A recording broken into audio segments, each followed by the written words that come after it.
இன்றே டவுன்லோட் செய்து உங்கள் ஃபேவரட் ஷோக்களை என்ஜாய் பண்ணுங்க. ஆசை பொண்ணுடைய முடிவு உன் கையில தான் இருக்கு. வீம்பு பிடிக்காம நான் கேட்டதுக்கு பதில் சொன்னேனா உன் பொண்ணு வீட்டுக்கு வருவா. Otherwise from now on missing your daughter is going to be your full-time job. ஏய் வர்மா, என்ன இப்படி பிளாக்மெயில் பண்ணா நான் சொல்லிடுவேன்னு நினைச்சியா? நான் சொல்ல மாட்டேன். Okay, your wish.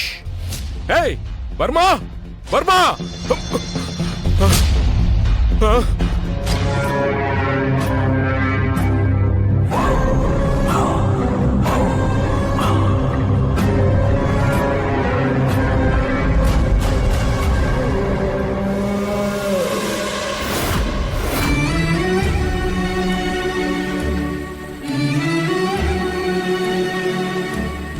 எங்களை காட்டி கொடுத்தாவது ரேஷ்மாவை காப்பாத்திருக்கலாம்ல. ஒரு நேர்மையான போலீஸ்காரன் அதை செய்ய மாட்டான். ஏடி, நீயும் என் பொண்ணு மாதிரிதான் ஏடி.